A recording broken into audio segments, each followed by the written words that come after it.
Урматтуу замандаштар, мына экинчи жума Конституциялык кеңеште иштеп атабыз.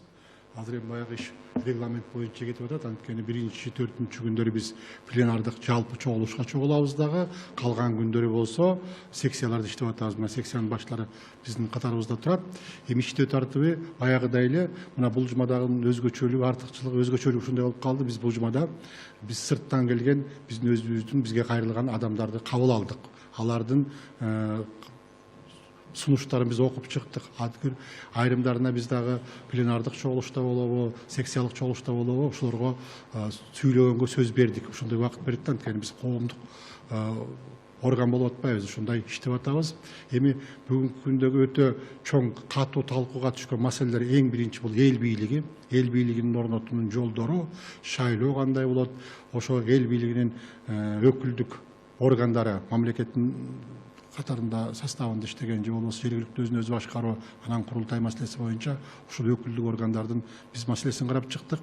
Бул чоң маселе болду. Андан кийин эң чоң кызуу талкуу жараткан бул адам укуктары боюнча болуп атат. Анткени адам укуктары азыр биз Кыргызстан баягы эл аралык укуктун нормаларында өзүбүзгө алганбыз. Ошого байланыштуу адам укуктары боюнча өтө көп мындай сунуштар болду. Аларды окуп, биздин секциянын мүчөлөрү өздөрүнүн сөздөрүн айтты.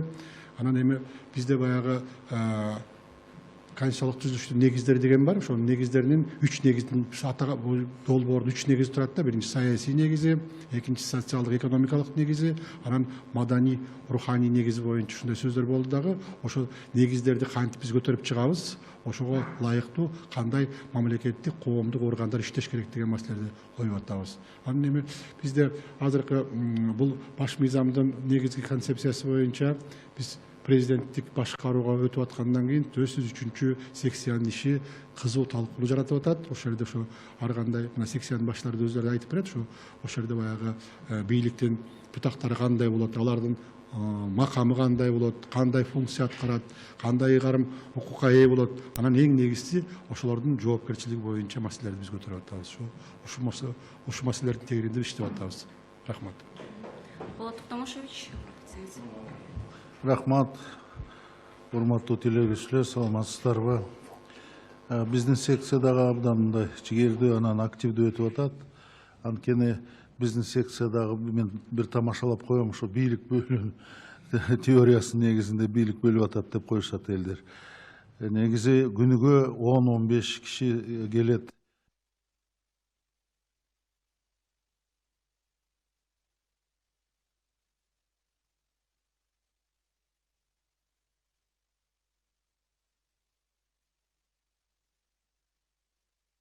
Соттук мамлекеттик бийлик органдары деген жоболорго жетип калдык биз. Мына ошонун ичинде бир проблемаларды, анан жана башка карамарчылыктарды биз карап атабыз. Ошонун баары буюрса, мен ойлойм эми азыр бир демократия дейбиз, көпчүлүгү менен добуш берип, ушундай чечимдерди, чечим эмес, сунуштарды кабыл алсак, анан ошол сунуштаманы биз ушул пленардык отурумга көрсөтөбүз. Нурлан Дронбекович. Саламатсыздарбы, урматтуу телегөрүүчүлөр, радио угармандар, урматтуу мекендештер.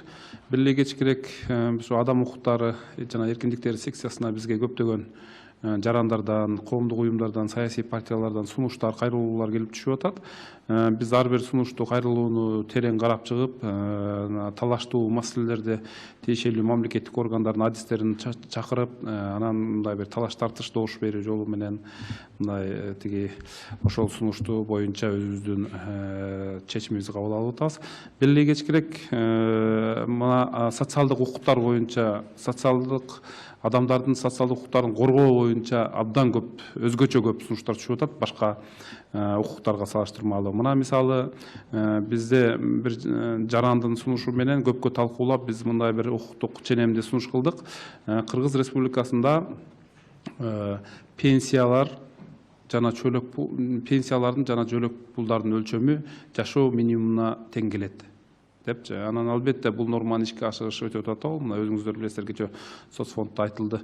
Минимальный азыр алып аткан 960 сом пенсия, Нацстатком бизде берип атат жашоо минимуму 4600, эми муну теңештириш өтө кыйын, бул көптөгөн каржыны талап кылат, но келечекте норма принцип катары биз сунуш кылдык. Келечекте ушул мамлекет ушу жашоо минимумуна ушул пенсияларды, жөлөк пулдардын баарын тең баягы өлчөмүн тең келтирүүгө аракетин жасаса деген бул ниетте сунуш кылынган норма болду. Андан сырткары могу билим берүү боюнча дагы бул да социалдык негизги укуктардын бири. Ушул багытта дагы аябай бир бизден жарандан сунуш түштү, көпкө талкуулап биз жакшы укуктук ченем сунуш кылдык. Кыргыз Республикасынын ар бир жараны мектепке чейинки мектептик жана профессионалдык техникалык билим алууга укуктуу деп. Бул ошол бала бакчалардын мисалы көйгөйүн чечүүгө багытталган укуктук ченем. Келечекте мамлекет ушул айылдарда, шаарларда ушул бала бакчаларды көбүрөөк куруп, альтернативдүү жолдорду таап, Кыргызстанда ар бир жаран ушул бекер мектепке чейинки билим алуу укугун камсыз кылуу багытында ушул укуктук ченемде сунуш кылынды. Андан сырткары бир эле кечкирээк могу 24-48 саат деген бизде аябай чоң талаштарды жаратты. Өзүңүздөр билесиздер, адамдардын кармоо мөөнөтү азыр 48 саат. Ушул 48 сааттан ашык кармоо соттун чечими менен гана жасалат.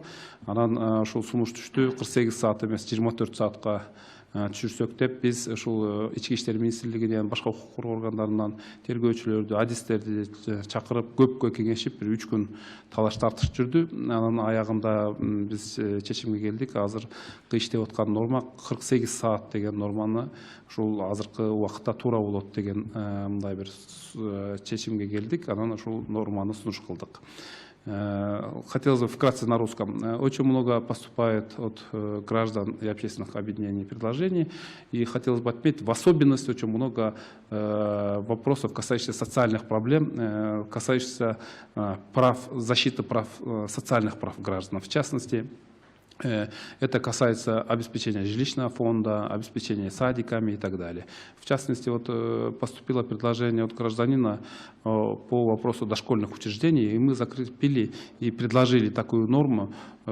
Каждый гражданин Кыргызской Республики вправе получать бесплатную дошкольную, школьную и профессионально-техническое образование. То есть, чтобы это как бы норма принцип, государство в перспективе должно стремиться обеспечить каждого гражданина садиками, школами, профессионально-техническими училищами. То есть, конечно, сейчас особенно садик это очень большая проблема, потому что родители вынуждены отдавать своих детей в частные садики, потому что в государственных муниципальных не хватает мест.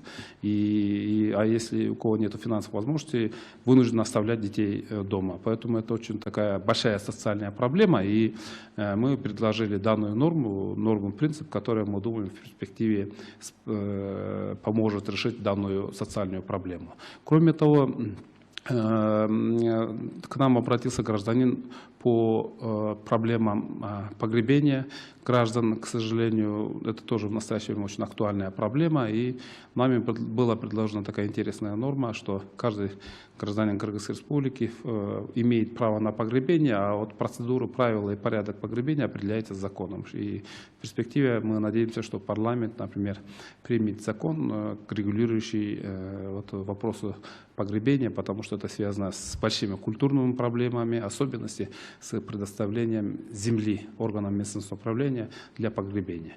И это в настоящее время в нашем обществе очень актуальная проблема, и в этом направлении мы тоже закрепили нормы, принципы.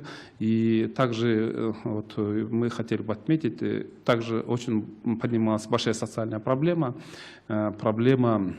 прожиточного минимума. И к нам обратились очень много граждан по вопросам пенсий и социальных пособий. И мы предложили такую норму, что пенсии и пособия в Кыргызской Республике должны соответствовать минимальному прожиточному минимуму. То есть пенсии и пособия должны соответствовать прожиточному минимуму. Я думаю, это норма, принцип. Да, вот вчера в соцфонде официально сказали, что минимальная, скажем, сейчас пенсия 960 сомов, а Национальный статистический комитет, как вы знаете, поквартально устанавливает прожиточный минимум на уровне 4600 сомов. Но, соответственно, я думаю, сейчас, да, большие проблемы в республиканском бюджете, но в перспективе государство должно стремиться, чтобы пенсии и социальные пособия должны соответствовать прожиточному минимуму. Спасибо. Конституциялык түзүлүштүн негиздери тууралуу Урмат Ылжыбекович сөз айтып берсеңиз. Саламатсыздарбы, урматтуу телекөрүүчүлөр, урматтуу угармандар. Биздин секцияда негизинен эң маанилүү маселелерден бири болуп, бул ошол азыркы долбоордо каралып жаткан маселелердин бири бул менчиктин түрүнө карата болгон маселелер каралды. Башкача айтканда, биз билебиз, азыркы колдонуудагы Конституцияда Кыргыз Республикасынын жери, абасы, суусу, аба мейкиндиги бүт бардыгы тең бул мамлекеттин менчиги болуп эсептелинет деп жазылган. Ошону менен эле бирге жер менчиги, бул жерди жеке менчикке, анан муниципалдык менчикке берүү маселеси каралган. Бирок долбоордо жайыттарды жеке жана муниципалдык менчикке берүү маселеси каралбай калыптыр. Мына ушул тармагында көптөгөн талаш-тарыштар болуп, биз азыркы учурда колдонуудагы Конституциянын нормасын калтырдык. Экинчи маселе болсо, бул абдан талаш-тарыштуу болгон маселе, бул жанагы тарыхый маданий эстеликтер. Башкача айтканда, биздин ар бирибиздин жерлерибизде же болбосо жашап жаткан өзүбүздүн үйлөрүбүздүн тегерегинде кандайдыр бир тарыхый маданий эстеликтер же болбосо объектилер, археологиялык объектилер табыла турган болсо, бул да ошол мамлекеттин менчиги катары калсын деген норманы ушул 21-чи беренеге көрсөтүү тууралуу сунуштадык. Андан кийинки биздин эң мындай талаш-тарыштуу маселебиз, себеп дегенде биздин секцияда каралып жаткан конституциялык негиздер бул 3 бөлүктөн турат. Биринчи ушу саясий негиздери, экинчиси экономикалык, социалдык негиздер, үчүнчүсү болсо ушу руханий маданий негиздерчи. Анан мына ушул руханий маданий негиздерде биз мамлекет баягы өзүнүн жарандарын руханий жактан жан дүйнөсүн байытуу, ошону коргоо тарабында кандайдыр улуттук нарк салттарды өнүгүүсүн ошону камсыз кылат деген нормаларды киргизе кеттик. Андан кийинки абдан мындай талаш тартыштуу болгон маселе бул ошол жергиликтүү өз алдынча башкаруу органдарына тиешелүү болгон маселе болду. Бул жерден ошол жергиликтүү өз алдынча башкаруу органдарын кандай тартипте, кандай формада шайлайбыз деген маселе туулду. Бул жерден азыркы учурда бизде колдонуудагы мыйзамдардын негизинде өзүңүз жалпы бардыгыбызга маалым болгондой, жергиликтүү өз алдынча башкаруунун өзгөчө аткаруу органдары булар депутаттар тарабынан шайланат. Ал эми ушул Конституциянын долбоорунда биз ошол аткаруу бийлиги дагы жергиликтүү өз алдынча башкаруунун, ошону менен эле бирге өкүлчүлүк органы дагы бул жалпы ош жерде жашаган коомчулуктун, жалпы ош жерде жашаган эл тарабынан шайлануусу деген нормалар сунушталынды. Ал эми азыр эркин микрофон, кесиптештер, суроолоруңуздар болсо узатсаңыздар болот.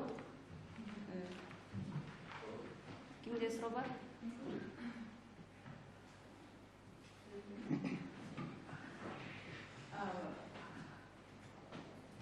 Кетип атам.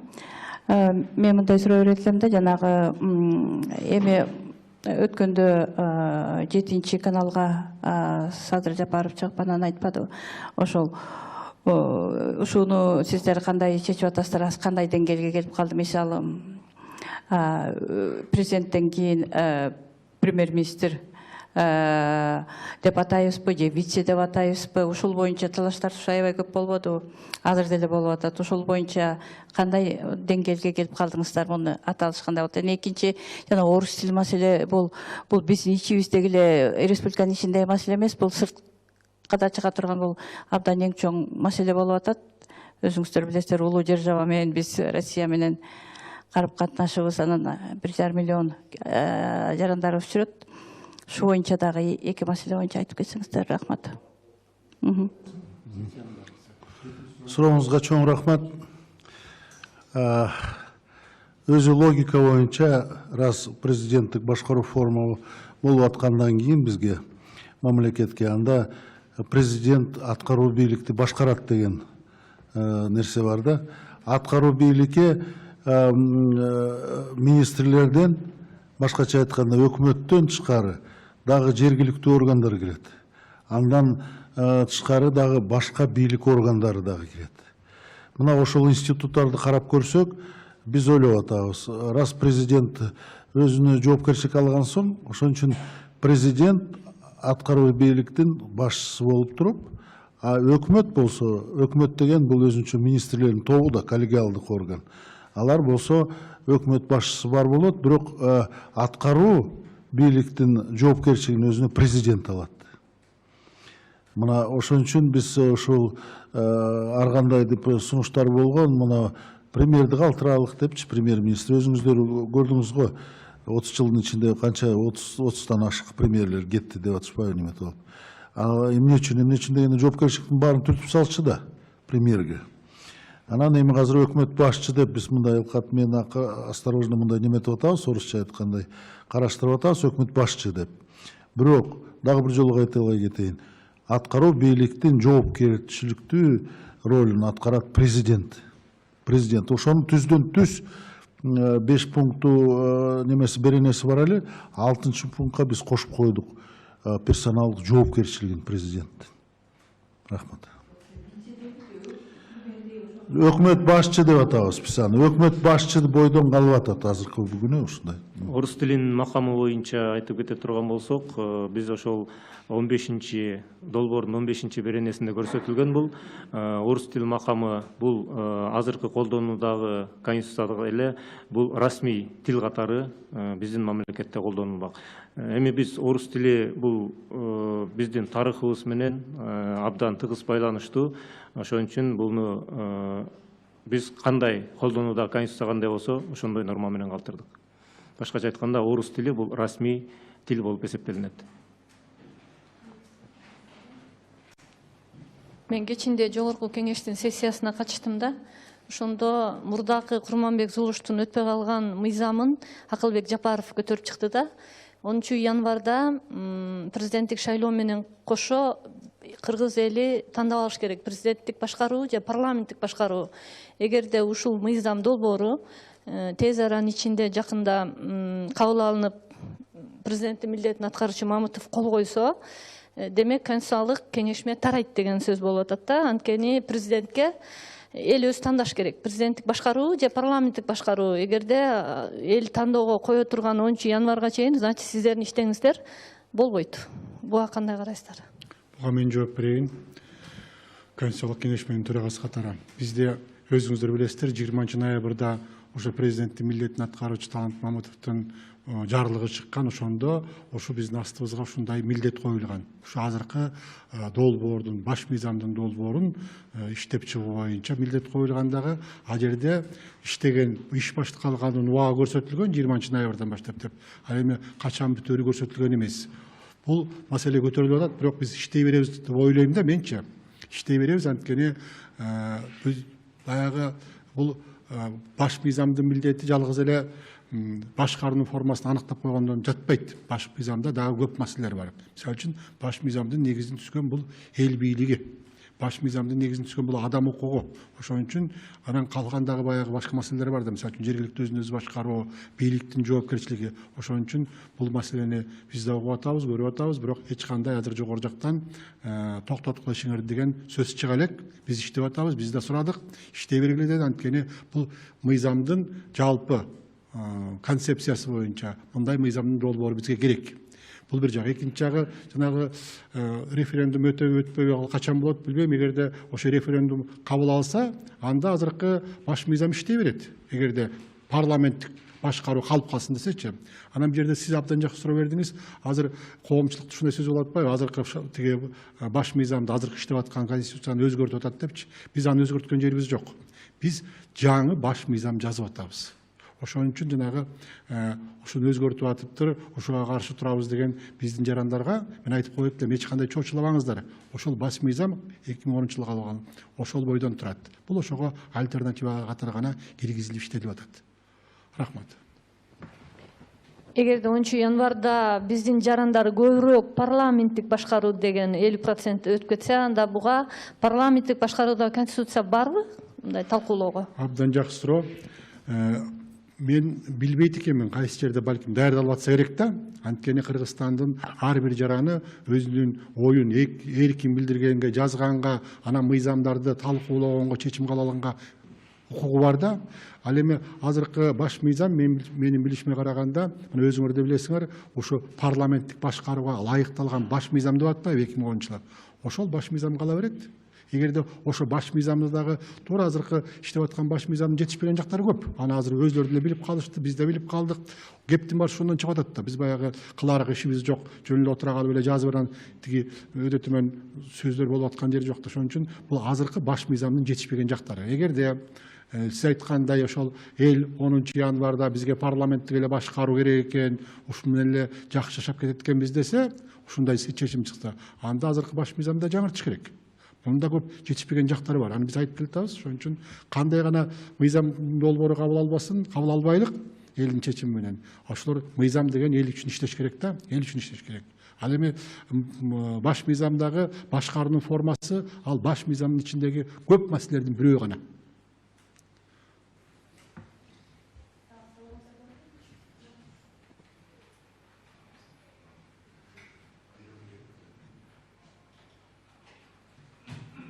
Телеканал «Мир».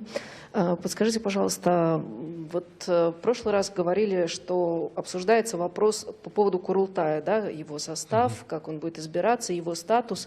Сейчас уже принято какое-либо решение по этому поводу, как он будет избираться, какие все-таки у него будут функции, какие полномочия? Спасибо. Спасибо. Это интересный вопрос. По-моему, сейчас всех интересует проблема Курултая. Курултай, вы знаете, вот каким будет Курултай, еще неизвестно, потому что мы окончательное решение еще не приняли.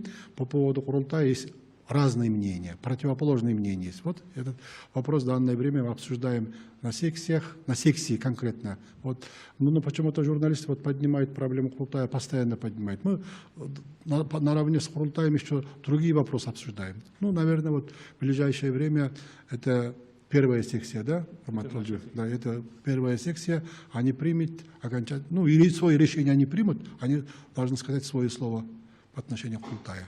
Ну, это лично мое мнение, Курултай должен быть, я так вижу, как общественным органом. Давайте слово предоставим руководителю секции. Для уточнения, вот то, что вы спрашивали, какой будет порядок формирования. Порядок формирования и организации деятельности Курултая будет определен конституционным законом. То есть в Конституции такие именно принципы, то есть там в Конституции мы будем указывать только основные принципы. А можно уточнить цели и задачи Курултая, да, какие будут у него, уже определились или нет? Курултай, мы же почти что пришли к единому мнению, вот только что Бекболсун Шенбекович сказал, Курултай это будет общественный орган. Да, общественный совещательный орган. То есть, если общественный совещательный орган, это уже понятно, что является основной целью. Основные цели, задачи Курултая будут указаны именно как раз в Конституционном законе, которые будут определять формирование организации деятельности Курултая. Вопросы есть? Ушу менен бүгүнкү түз эфирди жыйынтыктайбыз. Кийинки эфирге чейин саламатта туруңуздар.